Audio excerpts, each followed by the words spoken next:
Wash the dishes well. Useless girl. That was the first thing I heard when I stepped inside my parents' house. And then, the sound of laughter. Not mine. Not strangers. My sister's daughters. Lounging on the couch, giggling, watching my 6-year-old daughter scrub plates with trembling hands. A step stool barely tall enough for her to reach the sink. My name is Elena, and from wherever you're watching this, stay with me. Have you ever walked into a room and realized the people who once raised you are now destroying your child's spirit, right in front of your eyes? I had driven 6 hours. Straight from the airport. No warning, no call, just a mother's instinct. And what I found was my daughter, tiny, gentle, and terrified, being berated by my mother, while my sister sat sipping juice and scrolling her phone. Can't even rinse properly, my dad muttered from the hallway. She's not like Clara's girls, Mom added. They know how to behave. Clara, my older sister, the successful one, with the pretty twins and the perfectly filtered Instagram life. They always preferred her. But I never thought they'd use my daughter to play out their favoritism. I walked into the kitchen. My daughter didn't see me. She was too focused trying to clean faster, terrified of messing up. I said one word. Enough. Everyone froze. My mom turned. Oh, you're here. We were just teaching her. Teaching? I said. You mean screaming at a child while her cousins laugh? Dad, wave me off. Don't be so emotional. Kids need discipline. I looked at my daughter. She had tears in her eyes, but she didn't cry. Because she had already learned that in this house, tears don't earn compassion. So I didn't argue. I didn't shout. I walked outside, got in my car, and made a call. To the bank. To the loan officer I'd worked with for years. Because they'd long forgotten, I had been paying their mortgage quietly since 2019. After Dad's retirement. After Clara couldn't afford it. And within 48 hours, their auto-pay stopped. Their grace period expired. And the foreclosure notice went live. The house they used to humiliate my daughter was officially scheduled for auction. And me, I never looked back. They didn't notice right away. Not at first. They still walked around like royalty in that house. Still barked orders at my daughter. Still served Clara's girls fresh juice, while mine got a cracked cup with tap water. Because to them, that house wasn't just shelter. It was a throne. And my child, a servant. But what they didn't know was that the throne had termites. And I was done pretending it was gold. 3 days after I canceled the payments, they called me. Mom first. Lena, did the bank call you too? There must be a mistake. We got some notice about a missed payment. I smiled. No mistake, Mom. I stopped paying it. She went silent. I could feel the panic start to seep in. Then came the fake softness. But honey, we thought you were helping us out of love. Family supports each other. Family doesn't scream at a 6-year-old like she's free labor, I replied. She sputtered something, but I hung up. Because for the first time in my life, I wasn't explaining myself to people who only respected what I gave, never who I was. Next came Clara. Lena, you can't do this. The girls love this house. Mom and Dad will be devastated. I took a breath. And where was that concern when they were calling my daughter names while yours laughed? They were just playing, she snapped. No, I said. Your kids play. Mine performs. Then I hung up. No more debate. No more defense. I didn't owe them anything, not a warning, not a speech, not a savior. I owed one thing, protection to my daughter. And that started with tearing down the place where her light was treated like an inconvenience. A week later, the official notice was nailed to their door. Auction date confirmed. And I didn't gloat. I didn't drive by. I just picked up my daughter, held her face in my hands, and said, "You'll never have to earn your place in this world again." Because they taught her she was disposable. So I showed her she was undeniable. The day the auction notice went public, the group chat blew up. Aunt Mel called it cruel. Uncle James wanted to mediate. Even Grandma, who once told me girls like mine needed toughening up, sent me a Facebook message with just 2 words. Why, Lena? Because you watched her struggle. Because you all did. Because when she wiped the table for the third time that night and sat in silence while her cousins got second helpings, none of you said a word. But now that the house was up for auction, suddenly, I'm the villain? That's how this family works. They don't protect the quiet ones. They protect the walls that echo their name. Well, those walls are for sale now. And I didn't feel guilt. I felt freedom. Because when you spend your life sacrificing for people who never say thank you, eventually the silence turns from pain into power. They had forgotten the arrangement years ago. How I stepped in after Dad's stroke. How I offered to take over the loan when Clara just needed time to recover from a bad investment. And they never paid me back. Not in money. Not in kindness. Not even in acknowledgement. But my daughter? She paid the price. In humiliation. In tiny bruises of the soul. Ones they called lessons. And I was done letting her carry my debt. 2 days later, I got another call. Dad this time. Lena, please. The bank said the process is almost final. Can't you just fix it? 1 more month. I didn't raise my voice. Dad. Do you remember what you called my daughter the day I walked in? He didn't respond. Do you remember her face?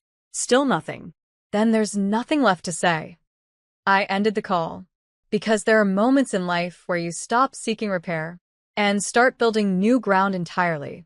And as for my daughter, she's blooming. She sings while washing dishes now. In our own kitchen, in our own home, where no one yells when a cup isn't spotless. Because I didn't just cancel their payments. I canceled the cycle. The auction happened on a Tuesday. Quiet. Orderly. Final. I didn't attend. I didn't need to. Because the moment I stopped that last payment, I'd already walked out of that house in my mind. Not just the structure, but everything it stood for. Control.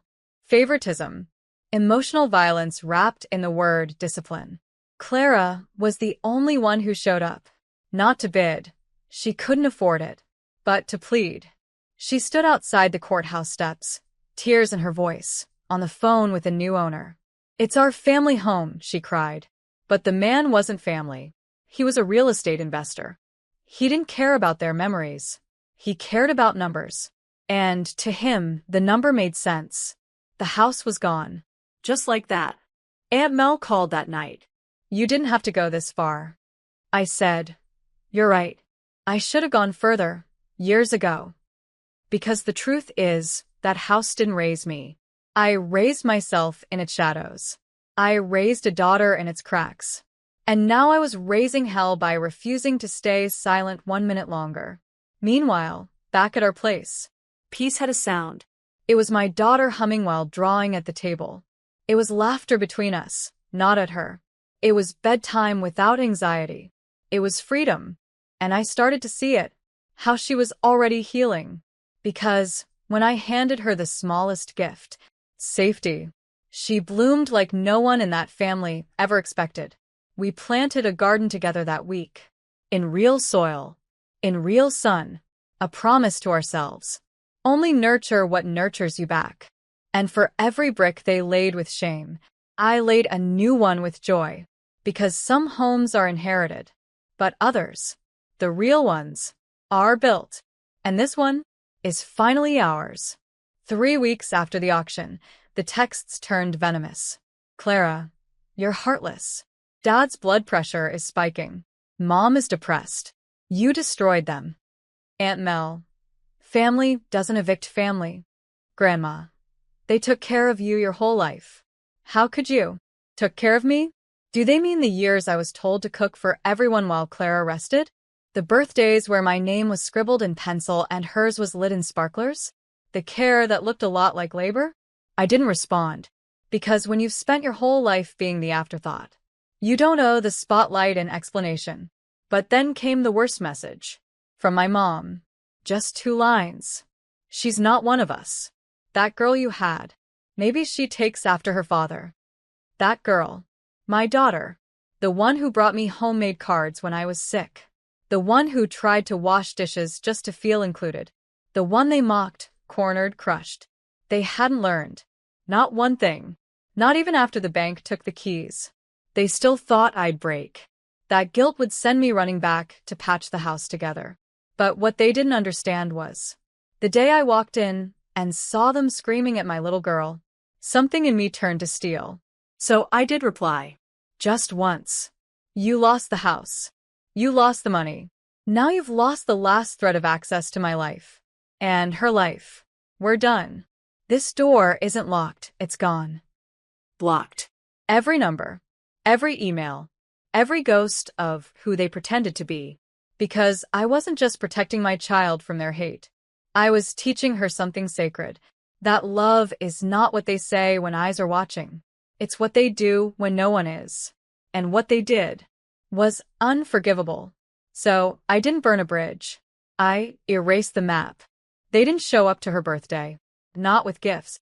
Not with fake smiles. Not with more lessons wrapped in sugar-coated cruelty. And for the first time, my daughter didn't ask where they were. She just smiled. Wide, free, real.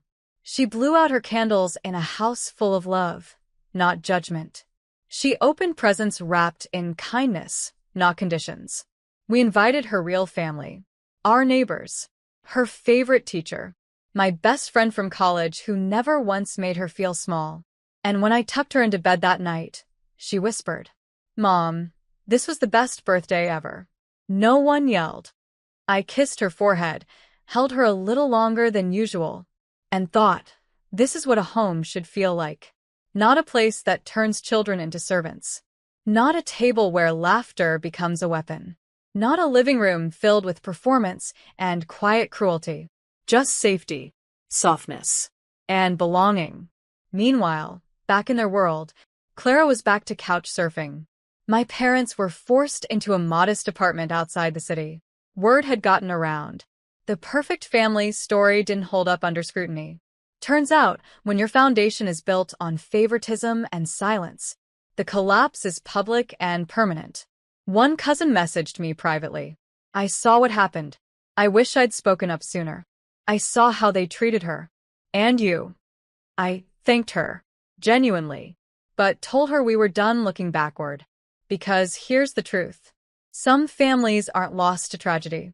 They're peeled away by truth, layer by layer, until you're standing in the light and realize you were never the broken one. You were the witness, the survivor, the seed they tried to bury, Not knowing you were a storm. and now I wasn't just living. I was leading. My daughter slept in peace, and I sat outside, wine in hand, breeze on my skin, finally breathing in a life where I didn't have to apologize for choosing her. Over all of them. 2 months later, they tried to rewrite the story. Word spread that I had overreacted, that I'd lost it, that I stole their house out of spite. Clara told anyone who'd listen that I was unstable, that the bank had tricked me, that I'd ruined everything because I was jealous. Jealous? Of what? Of being screamed at? Of having my daughter called useless while there's lounged like royalty? They never mentioned why I stopped paying. They left out the part where my child was humiliated by adults too emotionally lazy to parent with compassion. They didn't say a word about the trauma they brewed like it was family tradition. So I said nothing. Because the truth doesn't need defending. It stands on its own when you're finally standing beside it. Instead, I focused forward. I enrolled my daughter in a private school that prioritized emotional intelligence. We traveled, something I had always put off because I was too busy saving everyone else from their consequences. Now we were collecting joy, the way I used to collect reasons to stay silent.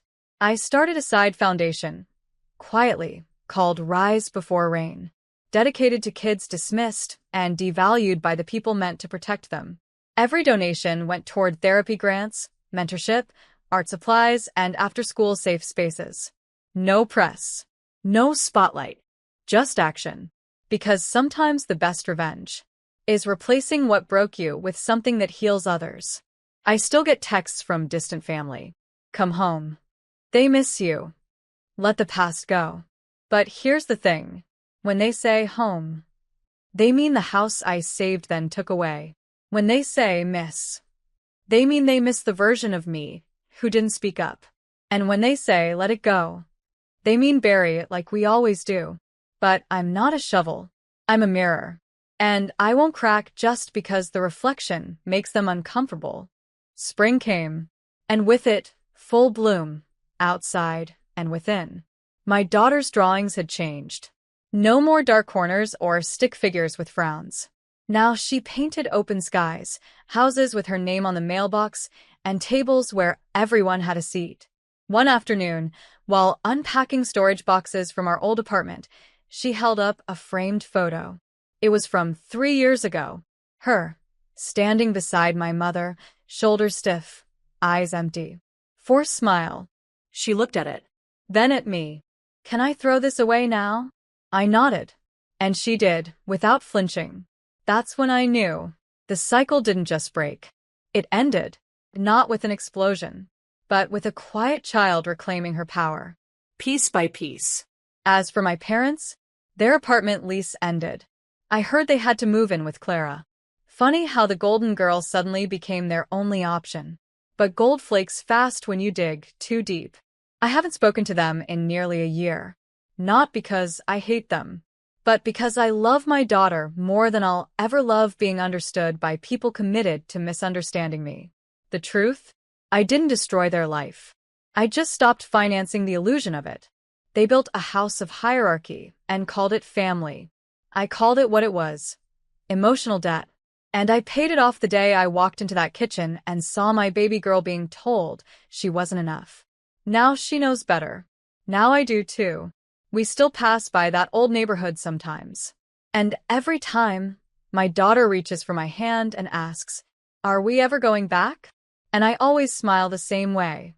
Steady, certain, calm. No, sweetheart. We came back to ourselves. That's more than enough. Because the best revenge is a little girl who no longer flinches when someone raises their voice. A home where no one has to earn love. And a mother who burned the blueprint just to rebuild something real.